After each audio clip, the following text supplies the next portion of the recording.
আপনার এই জবান তরুতাজা থাকবে, আমার আপনার এই জবানটা জিন্দা থাকবে, কলব জিন্দা থাকবে যদি আমার এই কলব দিয়ে, জবান দিয়ে আমি আল্লাহ তাআলার গুণকীর্তন প্রশংসা করি, জিকির করি। আমরা তো অনেকে চাই না, আমরা অনেকেই অনেক সময় অনেক বড় বড় হাঁকাওয়াজ দিতে পারি, কিন্তু আল্লাহর কথা আসলে তখন আমাদের জবান দিয়ে কথা বের হয় না। আছে কি না বলেন? অনেক সময় বৃদ্ধ দেখবেন যখন এই খেলাধুলার মধ্যে যাই বসে, গোল বলে যে চিৎকার দেয়, মনে হয় এই বেটা বৃদ্ধ নয়, এটা একটা যুবকে বল গোল যে চিৎকার, তখন তেজস্ব আসে কোত্থেকে? তেজস্ব তো আসবে আপনার আমার মুসলমান যখন আল্লাহ রসুলের কোনো কথা হবে, ঠিক কিনা বলেন? আল্লাহ রসুলের কথা যখন হবে তখন তেজস্ব ধরে আওয়াজ আসবে। তখন আমি বুঝাইতে হবে আমি বৃদ্ধ নয়, আমি একজন জওয়ান যুবকের মতো লোক। সাহাবায়ে কেরাম রিজওয়ানুল্লাহি আলাইহিম আজমাইন জেলের ভিতরে নিয়ে গিয়েছেন, জালেমের জিন্দান খানার ভিতরে নিয়ে গিয়েছেন, দীর্ঘদিন খাবার দেন নাই, দীর্ঘদিন খাবার নাই। যখন বলেছে আল্লাহর বিদ্বেষী কোনো কথা তুমি যদি মানো, তুমি যদি পালন করো, তোমাকে এই জেলখানা থেকে ছেড়ে দেওয়া হবে, মুক্তি দেওয়া হবে, আজাদ করা হবে। যেই লোকটার কয়েকদিন যাবৎ খানা দেয় নাই, জেলখানার ভিতরে পড়ে আছে, মৌষ্য অবস্থার মতো দুর্বল হয়ে জেলখানার ভিতরে পড়ে আছে। সাহাবায়ে কেরামের ইতিহাসের মধ্যে পাওয়া যায়, এমন জোরে আওয়াজ করছে, জালেমরা তখন ভয় পেয়ে গেল, সর্বনাশ, মনে করেছি এই লোকটা তো না খাইয়া মরে যাওয়ার উপক্রম হয়েছে। এখন দেখি না, তার বিপরীত। এটা হলো ইমানের বল। কিসের বল বলেন? আর আমাদের মুরব্বী বলেন, জোয়ান বলেন, কোরআন হাদিসের কথা বলে চুপ করে বসে থাকে। আরে ভাই, আপনি আল্লাহর জন্য যখন হাক দিবেন, আপনার হৃদয়ের যেই কুলুষতা, যে এমনি খুব চিল্লাইতে পারে, অনেক সময় দেখবেন হের চিল্লা নিলাম থাকতে থাকতেন না, এমন চিল্লাইতে পারে, কিন্তু যখন কোরআন হাদিসের কথা বলবে হের লাগে কিছু বুঝে না, কিছু কি করে না, বুঝে না। আসেনি এরকম? বলেন আছে। আপনি কোনো একটা ভালো কথার পরে সুবহানাল্লাহ বললেন, আলহামদুলিল্লাহ বললেন, আল্লাহু আকবার বললেন, এটা কি যিনি আপনারে বলাইতেছেন বলেন ওনার সওয়াব না আপনার সওয়াব? আমার সওয়াব। কার সওয়াব বলেন? আমার সওয়াব, আমার লাভ। আল্লাহ তাআলা কুরআনুল কারীমের মধ্যে বলেন যে তোমরা যদি আল্লাহর শুকরিয়া আদায় করো, আনিশকুরুলিল্লাহ, আল্লাহর শুকরিয়া আদায় করো, আল্লাহর কৃতজ্ঞতা আদায় করো, জবান দিয়ে আল্লাহর সানা সিফত বর্ণনা করো, ফাইন্নামা ইয়াশকুরু লিনাফসিহি, তাহলে এটা তোমার নিজের উপকারের জন্য করলা, তোমার নিজের লাভের জন্য করলা, তোমার নিজের ফায়দার জন্য করলা। ফায়দা কি? তুমি একবার আল্লাহর তাসবিহ পাঠ করলা, সুবহানাল্লাহ বললা, আলহামদুলিল্লাহ বললা, আল্লাহু আকবার বললা। বিশ্বনবী বলেন আল্লাহ তাআলা তোমার আমলনামায় যে পাল্লা দিয়ে আমলনামা মাপা হবে, সেই পাল্লা কত বড়, সেই পাল্লার কত বড় সেটা আমরা বলতে পারবো না। আসমান এবং জমিন, আরেকটা হাদিস থেকে বোঝা যায় যে সুবহানাল্লাহি ওয়াল হামদুলিল্লাহি তামলাআনে মা বাইনাস সামাওয়াতি ওয়াল আরদ, আসমান এবং জমিনের দূরত্ব কম না বেশি? বেশি। কত বেশি আমি আপনি হিসাব করে শেষ দিতে পারবো? আল্লাহর রসুল বলেন আসমান জমিনে যত খালি জায়গা আছে, তুমি সহি নিয়ত নিয়া একবার আল্লাহর প্রশংসায় তাসবিহ পাঠ করলা, আল্লাহ তোমার তামাম আসমান এবং জমিনের মধ্যবর্তী যত খালি জায়গা আছে সব জায়গাগুলার মধ্যে তোমার জন্য নেক দিয়ে ভরপুর করে দিবেন। সুবহানাল্লাহ, আল্লাহু আকবার। লাভের ক্ষেত্রে নাই, আমরা এমনি কিন্তু হাঁকানোর সময় খুব বেশি পারি, একজনে আরেকজনকে গালিগালাজ করতে খুব পারি, তখন দেখবেন এই মেয়ার শক্তি অনেক সময় কয়নানি বুড়িগের এত শক্তি আইলো করতে, এরকম কয় কি কয় না? কিন্তু একটু সুবহানাল্লাহ আলহামদুলিল্লাহ বলতে একটু চুপ করে বসে থাকে, দেখতে হারে না। এগুলা বদনসিব। এগুলা কি নসিব বলেন? বদনসিব। মানে আল্লাহ এমনি তো হাদিস শরীফের মধ্যে একটা আছে যে যার আল্লাহ ভালো চান, বলেন যার আল্লাহ কি চান? ভালো চান, তারে দিনের কাজ করার মতো আল্লাহ তৌফিক দান করেন। দিনের কাজ করার মতো কি দেন? তৌফিক দেন। আছে না আমার আপনার মতো হাজার কোটি কোটি মানুষ একবারও আল্লাহকে সেজদা দেয় না, আছে কিনা বলেন? একবারও আল্লাহর নাম লয় না। আল্লাহর জমিনে এমন মানুষ নাই? আছে। একবারও আল্লাহর নাম নেয় না, একবারও আল্লাহর হুকুম পালন করে না, একবারও আল্লাহর কথা স্মরণ করে না, এরকমও মানুষ আছে। এই জন্য দিনের কাজ আসলে সব সময় অগ্রগামী সাহস শক্তি নিয়ে আপনাকে আমাকে আল্লাহর দিকে, আল্লাহর কথা বলতে হবে। আল্লাহ যেভাবে বলেছেন, রসুল যেভাবে বলেছেন সেভাবে। আপনি যদি অগ্রগামী হতে চান, আপনি যদি জান্নাতে আগে যেতে চান, আপনি যদি 5 ক্লাসের মেহমান হতে চান, ওয়াসাবিকুন আস-সাবিকুন উলাইকা হুমুল মুকাররাবুন, যারা অগ্রগামী দ্বীনের ক্ষেত্রে ভালো কাজে, এরা হচ্ছে আল্লাহর নৈকট্যশীল বান্দা। এরা আল্লাহর কি বান্দা বলেন? আর যারা দ্বীনের কাজে, ভালো কাজে চুপ মাথা কামায় না, এরা কিন্তু নৈকট্যশীল বান্দা হতে পারবে না, এরা আল্লাহর খাঁটি বান্দা হতে পারবে না। এই জন্য দ্বীনের কথা আসলে, ভালো কথা আসলে সবসময় পান খুলে আল্লাহ তাআলার প্রশংসা আদায় করব, আল্লাহ তাআলার তসবিহ পড়বো। রাজি আছি ইনশাআল্লাহ? আল্লাহ তাআলার কাজ করো ভাই, কেউ না করুক, কেউ না করুক, আমি করব কাজ, কেউ না করুক, আমি করব কাজ। কেউ অমুকে করে না। সমাজের ভিতরে হাজার কোটি মানুষ আছে নাফরমান, বেঈমান, আল্লাহর হুকুম পালন করে না, দ্বীনের কথা মানে না, কোরআন হাদিসের কথা শুনলে ভালো লাগে না, সে না করুক, আমি তার হিসাব দেওয়া লাগবে না। ওয়ালা তাজিরু ওয়াজিরাতুন বিজরা উখরা, আল্লাহ বলেন কিয়ামতের দিন তোমার বোঝা তোমাকে বহন করতে হবে, তোমার বোঝা আরেকজন বহন করবে না। বলেন আমার বোঝা কি কিয়ামতের দিন কেউ বহন করবে? কে বহন করবে? আমি নিজে। বলেন কে? আমার আব্বাও গ্রহণ করবে না, আমার আম্মাও গ্রহণ করবে না, আমার কলিজার টুকরা সন্তানও গ্রহণ করবে না, কেউ গ্রহণ করবে না। আমার বোঝাকে আমি নিজেই বহন করতে হবে। এই জন্য আমার বাপ ভাইরা, এই যে কথাগুলো সব সময় বলি, আপনার লাভে আপনাকে দৌড়াতে হবে। আমরা তো আজ পেরেশান, পাগল, পাগলের মতো দুনিয়ার এদিক সেদিক ঘোরাফেরা করি, দৌড়াই বিভিন্ন দিকে। আমি চিন্তা করি না আমি মৌতের পরে আমার কলিজার টুকরা সন্তানটাও আমার সাথে আমার কবরে যাবে না, আমার কলিজার টুকরা মেয়ে, আমার কলিজার টুকরা ছেলে, আমার কলিজার টুকরা মা, আমার কলিজার টুকরা বাবা, কেউ আমার সাথে যাবে না। কেউ আমার সাথে যাবে? তাহলে কে যাবে? শুধু যাবে আমার ভালো কাজটা। আমার কি কাজটা বলেন? সেই ভালো কাজ জোগাড় করা দরকার আছে? আছে। আহা, আমাদের আফসোস, আমাদের আফসোস, এই সমাজে দেখবেন যুবক বলেন, ও বৃদ্ধরও একই দশা, যুবকেরও একই দশা। ইল্লা মাশাআল্লাহ কিছু বৃদ্ধ আছেন, বৃদ্ধ হয়ে বুঝে যে আমার মনে হয় হায়াতের দৌড়ার বেশি নাই, এখনো কিন্তু নাফরমানির দিকে দৌড়ায়। নাফরমান যেই কাজ করলে আল্লাহ সন্তুষ্ট হয় সেই কাজের দিকে দৌড়ায়, এখনো নাফরমানির ভিতরে লিপ্ত, এখনো হারামের ভিতরে লিপ্ত, এখনো সুদ ঘুষের ভিতরে লিপ্ত। আছে কিনা বলেন? অনেক মানুষ এখনো আছে। কি করবেন? কি করবেন? কোরআন হাদিসের কথা মানবেন না, শুনবেন না, বুঝবেন না।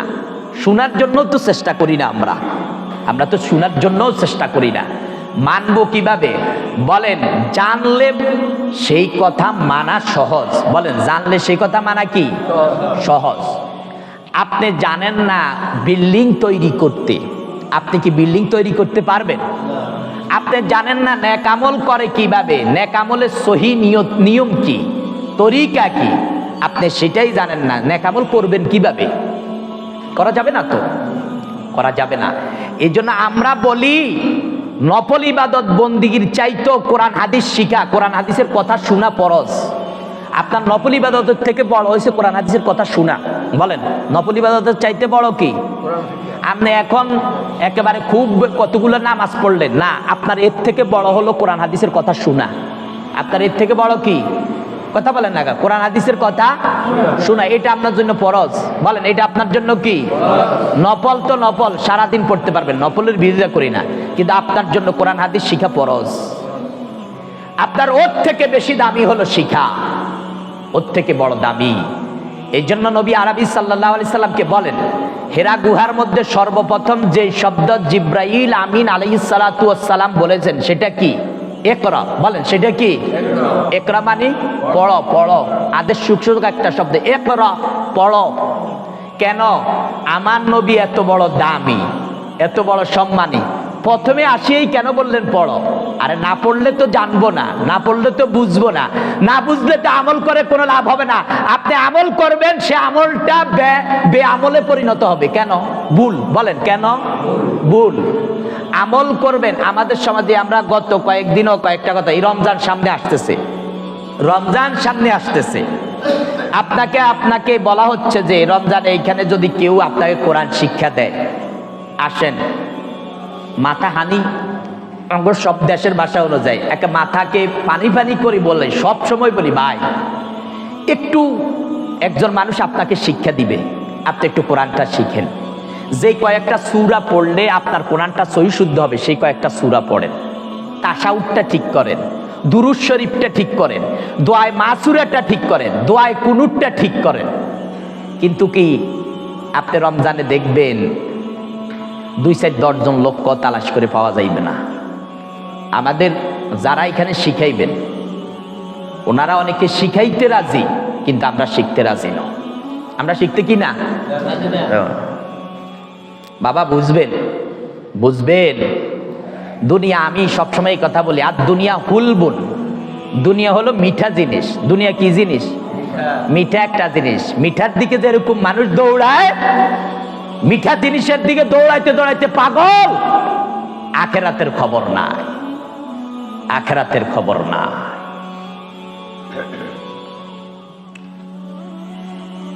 এই জন্য আমার কি কথা ছিল, বিভিন্ন 2-1টা কথা সামনে বলতে, মেইন কথাগুলো চলে যায় কিনা, নাই বলতে পারি কিনা আল্লাহ ভালো জানে। তা আসুন আমরা খুব আবেগী হই।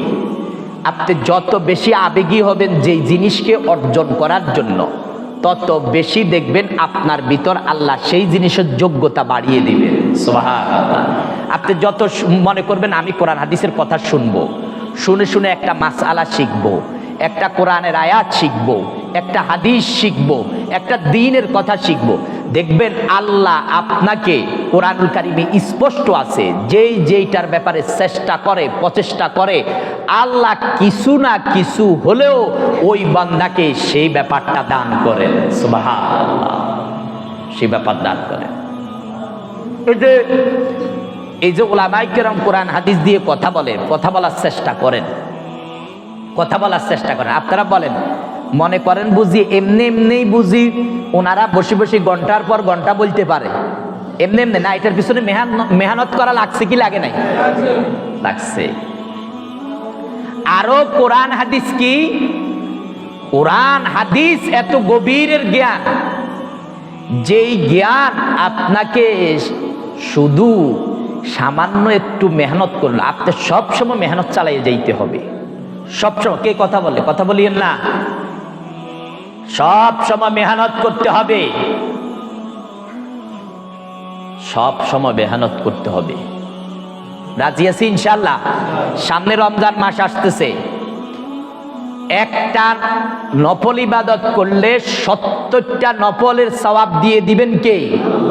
এখন আপনি কোরআন শিখলেন, কোরআন শিখলে সওয়াব না গুনাহ? বলেন, কথা বলেন, সওয়াব না গুনাহ? তা আপনি যে সওয়াবের জিনিস একটা শিখতে গেলেন, আল্লাহ আপনারে কম দিব না বেশি দিব? বেশি দিব। রমজানে কম দিব না বেশি দিব? শিখবেন নি? শিখবেন তো ইনশাআল্লাহ? ইনশাআল্লাহ শিখবো ইনশাআল্লাহ। আল্লাহ কবুল করেন, আল্লাহ কবুল করেন। এরপরে বেশি বেশি ফরজ ইবাদত একটা করলে, নফল ইবাদত করলে সওয়াব কোনোদিন এখন যেটা তার থেকে অনেক গুণ বেশি। করবেন তো ইনশাআল্লাহ? নিয়ত করেন ইনশাআল্লাহ।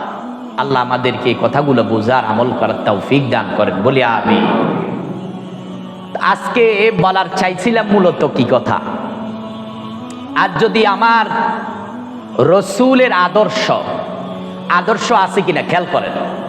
দুনিয়ার মানুষের আদর্শ, অমুকের আদর্শ, তমুকের আদর্শ, অমুকের আদর্শ, আদর্শের শেষ নাই। আদর্শের কি নাই? শেষ নাই। বলেন সবচাইতে শ্রেষ্ঠ আদর্শ, দামি আদর্শ, সম্মানিত আদর্শ, মূল্যবান আদর্শ আমার আল্লাহ যাকে সার্টিফাই করেছেন সবচাইতে দামি আদর্শ হচ্ছে বিশ্বনবী জনাবে মুহাম্মদুর রাসূলুল্লাহ সাল্লাল্লাহু আলাইহি ওয়াসাল্লামের আদর্শ। ঠিক কিনা বলেন? যদি নবী মুহাম্মদুর রাসূলুল্লাহ সাল্লাল্লাহু আলাইহি ওয়াসাল্লামের আদর্শটা আমরা লালন করতে পারতাম, আদর্শে আদর্শবান হতে পারতাম, আপনারা বলেন একেবারে অন্তর থেকে একটা কথা বলেন, আমার রসুলের আদর্শে আদর্শবান যদি এই সমাজের সব লোকগুলো হইতো তাহলে আমার সমাজটা সুন্দর হইতো, ভালো হইতো না খারাপ হইতো? একেবারে ইনসাফের দৃষ্টিকোণ থেকে বলেন। আমার রসুলের আদর্শে আদর্শবান যদি সমাজের মানুষ হইতো তাহলে আমার আপনার এই সমাজটা সোনালী সমাজ যে বলে, খোলাফায়ে রাশিদিনের সমাজ যেটা বলে, এরকম সমাজে পরিণত হয়ে যাইতো। ঠিক কিনা বলেন? খোলাফায়ে রাশিদিনের সমাজ কি ছিল? বিশ্বনবীর জামানা নয়, এরপরে যারা শ্রেষ্ঠ মানুষ ছিলেন 3 দিন যাবত, 3 দিন পর্যন্ত টাকার বস্তা নিয়ে, আমি এই কথাটা অনেক জায়গায় বলি গেলে দেখেন, বিগত 1400 বছর, 1300 বছর, 1200 বছর, এখন দুনিয়ার যে হালত, যে আপ টু ডেট, যে মানুষের টাকা পয়সা, তখন কি এত বেশি টাকা পয়সা ছিল? কথা বলেন, যতই ধনী হোক এত টাকা পয়সা ছিল না। তখনকার জামানাতে এত সুন্দর আদর্শ হওয়ার কারণে 3 দিন যাবত পর্যন্ত টাকার বস্তা নিয়ে ঘুরেছে, গরিব মানুষ পায় নাই গরিব মানুষকে টাকা দেওয়ার জন্য। যাকাতের টাকা নেওয়ার মতো কেউ ছিল না। যাকাতের টাকা দিবে, 3 দিন টাকা নিয়ে নিয়ে শুধু ঘুরেছে। একটু চিন্তা করে দেখেন, গভীরভাবে চিন্তা করেন, গভীরভাবে চিন্তা করেন। আমার সমাজে এখন এত ধনাঢ্যশালী অবস্থা হওয়ার পরেও কিছু আল্লাহর বান্দা আছে ধুকে ধুকে ভিতরে না খাইয়া জীবন যাপন করছে। দৈনন্দিন হয়তো এক বেলা খাচ্ছে কোনো রকম সামান্য খেয়ে, কিন্তু তৎকালীন কঠিন অবস্থার ভিতর দিয়েও এই যে মানুষগুলো জাকাত নেওয়ালা ছিল না, এটার কারণ কি?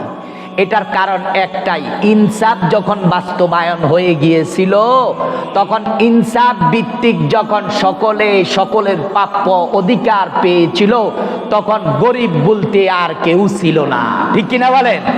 গরিব বলতে কেউ ছিল না। ও বাবা, সেই ইনসাফের রাজ্য, সেই ইনসাফ, সেই রসুলের আদর্শে আদর্শবান সমাজ, দেশ, আমরা মানুষ যদি হতাম তাহলে আমাদের উপকার হইতো না লস হইতো? লাভ হইতো না ক্ষতি হইতো? লাভ হইতো।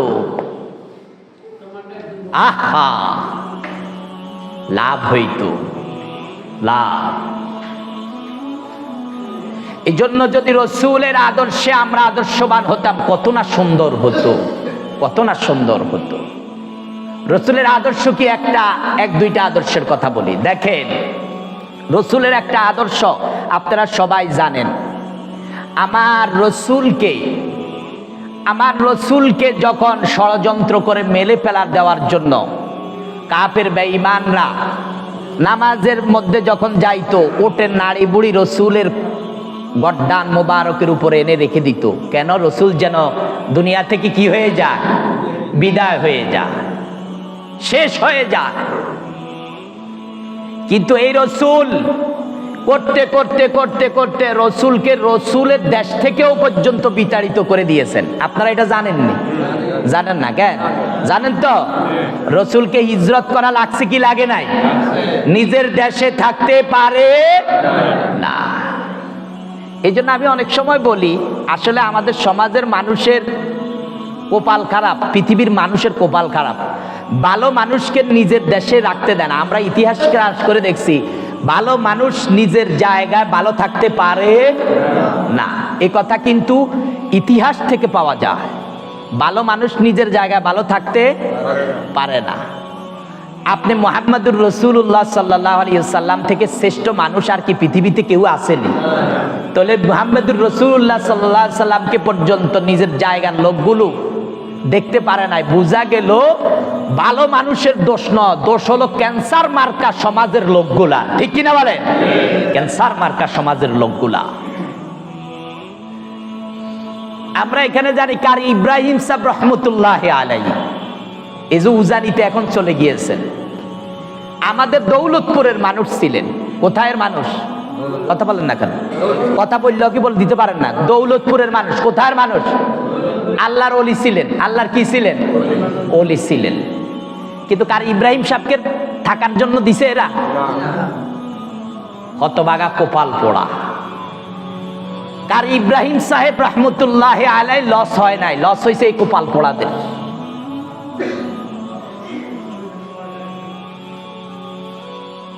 আল্লাহু আকবার। কি জন্য বললাম এটা? আমি ঘটনার কারণে বলতেছি। বিশ্বনবীর আদর্শ ছিল বিশ্বনবীকে মেরে ফেলবে, শেষ করে দিবে, বাড়ি থেকে বিতাড়িত করে দিল, মক্কা থেকে হিজরত করে মদিনায় চলে গেল।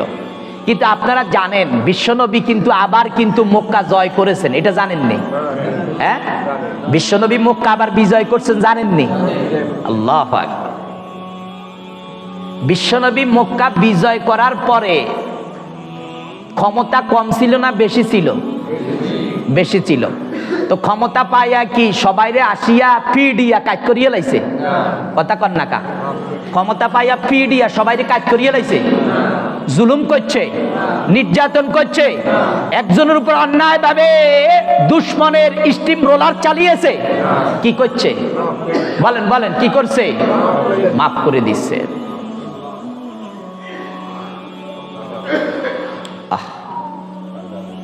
আমার রসুলের এই জন্য একটা আদর্শ বুঝেন, এই একটা আদর্শ। আপনার এখন ক্ষমতা আছে, ধরেন আমাদের এখন ইউনূস সরকার। কি সরকার বলেন? ইউনূস সরকার। ক্ষমতা আসেনি? আছে। ওনার হাতে ফৌজ আছে, সৈন্যবাহিনী আছে, সব আছে।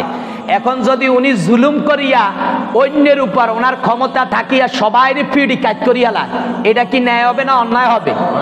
আরে কথার সময় কথা বলেন, ডরের কিছু নাই। আপনারা কে খাইয়ে দিব? আপনার ট্যাবলেট নেই।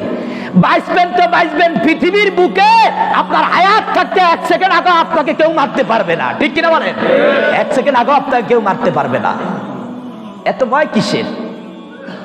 এত ভয় যখন এই বেড়ালকে কুকুরে ধাওয়া করে, বেড়াল ছোট পানি, এই বেড়ালের মতো বেড়ালটাও যখন প্রতিবাদ করতে শিখে, যখন কুকুরের দিকে ফিরে প্রতিবাদ শুরু করে, কুকুরের মতো বড় পানিও পিছে সরতে বাধ্য হয়ে যায়। ঠিক কিনা বলেন? পিছে সরতে বাধ্য হয়ে যায়। হক কথা বলবেন, ডর কিসের? আপনারা আমরা গোলামির জিনজিরায় থাকতে থাকতে থাকতে থাকতে গোলাম বনে গেছি। গোলামি না আজাদি? বলেন আজাদি। হক কথা বলবেন ইনসাফের সহিত। আপনার ক্ষমতা আছে, আমার এখন খুব ক্ষমতা আছে, আমি ইচ্ছা করলে মেরে কয়েকটার শেষ দিতে পারি।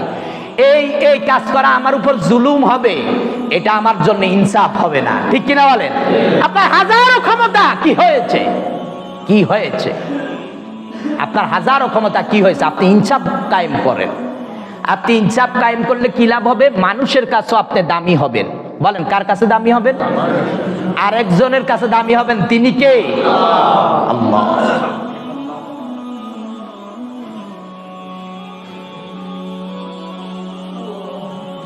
আমার ভাইরা বাবারা, বিশ্ব নবী আরবি সাল্লাল্লাহু আলাইহি ওয়াসাল্লামের শুধু মক্কা বিজয় নয়, একেবারে দেশের ক্ষমতা, একেবারে সর্বোচ্চ ক্ষমতা নিয়ে আল্লাহ তাআলা মক্কাতে আবার পাঠিয়ে দিলেন। যেই লোকগুলো বিশ্ব নবীকে যেই লোকগুলা বাড়িতেও থাকতে দেয় নাই, বাড়ি থেকে বের করে দিয়েছেন, যেই লোকগুলো বাড়ি থেকে বের করে দিয়েছেন, সেই লোকগুলোর কাছেই যখন আল্লাহ তাআলা বিজয় বেশে পাঠিয়ে দিলেন, আল্লাহর রাসূল সাল্লাল্লাহু আলাইহি ওয়াসাল্লাম চাইলে প্রতিশোধ নিতে পারতেন, কিন্তু না, প্রতিশোধ নিলেন না। আসার পরে মক্কা বিজয়ের দিন এসে বললেন, তোমাদের সকলকে লা তাসরিবা আলাইকুমুল ইয়াউম, ও আমার মক্কার অধিবাসীরা, তোমরা যারা আমাকে মারার জন্য চেয়েছ, তোমরা যারা আমাকে শেষ করে দেওয়ার জন্য চেয়েছ, তোমরা যারা আমাকে বের করে দিয়েছ আমার মাতৃভূমি থেকে, আমার প্রাণপ্রিয় জায়গা আমাকে থাকতে দাও না, আমি নবী মুহাম্মদুর রাসূলুল্লাহ সাল্লাল্লাহু আলাইহি ওয়াসাল্লাম তোমাদেরকে বলতেছি, আজ আমার সব ক্ষমতা দিয়েছেন কে? আমার এত ক্ষমতার পরেও আমি নবী বলতেছিলাম তাসরিবা আলাইকুমুল ইয়াউম, আমি নবী মুহাম্মদুর রাসূলুল্লাহ সাল্লাল্লাহু আলাইহি ওয়াসাল্লাম তোমাদের একজনকেও যাররা পরিমাণ কোনো ক্ষতি করব না, সবাইকে মাফ করে দিয়েছি। সুবহানাল্লাহ, সবাইকে আমি কি করে দিয়েছি? এটাই না হলো বাহাদুরি, এটাই না হলো কি বাহাদুরি। আমার ভাইরা বাবারা, আমার নবীর শুধু ক্ষমতা নয়, রাষ্ট্রীয় ক্ষমতা নয়, আমার নবীর শারীরিক ভাবে ক্ষমতা কম ছিল না বেশি ছিল? বলেন, ক্ষমতা কম ছিল না বেশি ছিল? আপনার মতো 210 জনে হাইল নি রসুলের লগে, কথা কর না, হাইল নি? আপনার কত শক্তি হয়েছে? আপনার আমার যত শক্তি তার চাইতো শত গুণ বেশি শক্তি ছিল আমার নবীর দেহের ভিতরে। আরবের সবচাইতে শক্তিশালী বীর বাহাদুর ছিল রুকানা। কি নাম বলছি? রুকানা এত বেশি শক্তিশালী ছিল, কয়েকজন যুবক রুকানার সাথে কুস্তি লেগে পারতো না। সাহাবায়ে কেরাম চিন্তা করলেন, আমার নবী তো নবী, সবসময় দ্বীনের দাওয়াত দেওয়ার জন্য পেরেশান, যাকেই পায় তাকে দ্বীনের দাওয়াত দেয়। আল্লাহর রাসূল বলে, আনা কিদুম বিহুজাজিকুম মানিন নার। আল্লাহর রাসূল সাল্লাল্লাহু আলাইহি ওয়াসাল্লামকে মানুষকে কোমর ধরে জাহান্নাম থেকে বাঁচার জন্য দ্বীনের দাওয়াত দিতেন, ইসলামের দাওয়াত দিতেন। আমার ভাইরা বাবারা, ভালোভাবে খেয়াল করুন, বিশ্বনবীর সাহাবীরা বুঝতে পেরেছেন বিশ্বনবী কিন্তু রুকানার কাছে যাবে, রুকানাকে অবশ্যই দাওয়াত দিবে। রুকানা কাফের, রুকানাকে অবশ্যই দাওয়াত দিবে। এই জন্য সাহাবায়ে কেরাম বলেন, ইয়া রাসূলুল্লাহ, আপনি রুকানার কাছে যায়েন না, এটা তো একটা বদমাশ, এটা তো একটা লম্পট কাফের বেঈমান নাস্তিক মুরতাদ যত কিছু সব, এটা বড় দস্যু, এটার কাছে যায়েন না। কারণ আপনি নবীকে হয়তোবা সে চিনে না, আপনার নবীর মর্যাদা কত বেশি সে মানে না, আপনার নবীর ইজ্জত কত বেশি আল্লাহর কাছে এটা কিন্তু সে বুঝবে না। ইয়া রাসূলুল্লাহ, আপনি রুকানার কাছে যায়েন না গো রাসূল, রুকানা হয়তোবা আপনাকে কষ্ট দিতে পারে, এই জন্য আপনি রুকানার কাছে যায়েন না। কিন্তু বিশ্বনবী তো নবী, না, আমার দ্বীনের প্রচার রুকানার কাছেও আমাকে পৌঁছায়া দিতে হবে, ঠিক কিনা বলেন? এখন আমাদের কোরআন হাদিসের কথা যত বাধা আসব, বিপত্তি আসব, আমরা বলার চেষ্টা করব তো ইনশাআল্লাহ। আল্লাহ তৌফিক দান করেন বলে আমি ভরসা রাখবো কার উপর? ভরসা কার উপর? আমাকে হেফাজত করবেন কে? আবার যখন বিপদ দিবেন তাও কার পক্ষ থেকে ফয়সালা? যেদিন শেষ করে দিবে তাও কার ফয়সালা? আল্লাহর ফয়সালা। আল্লাহ, আমরা কারো বিরোধী নয়, আমি বিশেষ করে আপনাদেরকে সবসময় বলি, আমি রাজনৈতিক ব্যাপার নিয়েও কিন্তু, তবে হক কথা এটা বলতে হবে। রাজনীতি নিয়ে আপনি আপনার রাজনীতি করেন, অমুকের দল করেন, আমি আমার দল করি, তমুকের দল করেন, আমার অসুবিধা নেই। কিন্তু আপনাকে আমাকে সহি কথা বলা লাগবে কি লাগবে না? সঠিক কথা বলা লাগবে কি লাগবে না? আপনাকে যদি আমি সঠিক না বলি, কি বলছি, ইয়াউমা নাদউ কুল্লা উনাসিম বিইমামিহিম, কালকে আমাদের দিকে ইমাম সাহেব আইয়েন, আমনো আইয়েন, পীর সাহেব আমনো আইয়েন, মুরিদও আইয়েন, সেসিয়াল আইয়েন, কিনলে হক কথা কন, হক কথা কিনলেই কর্ণ কথা কন্যা কা হক কথা কিনলেই আর এরা কি কইব কইতে নারবি এ আমগো মতন মুসল্লিরা উঠি কইব আল্লাহ আঙ্গ হুজুরে ইমাম সাহেব আঙ্গর সহি কথা কয় না আনেন না জালহুমা তাহাতা আকদামিনা লিয়াকুনা মিনাল আসফালিন এগুলারে পায়ের তলে মিশাইয়া এরপর জাহান্নামে যাইও পায়ের তলে মিশাইয়া এরপরে কোথায় যাইও জাহান্নামে যাই আপনারা উঠি কইবেন দেখতে এই জন্য হক কথা কইলে কর আমনগো লাভ আমারও লাভ কর হক কথা কইলে আমারও লাভ আপনাদেরও লাভ যে বুঝবে হেদায়েত পাইবে সে হেদায়েত নিয়ে ভালো হয়ে যাবে জান্নাতি হয়ে যাবে সুবহানাল্লাহ সুবহানাল্লাহ সুবহানাল্লাহ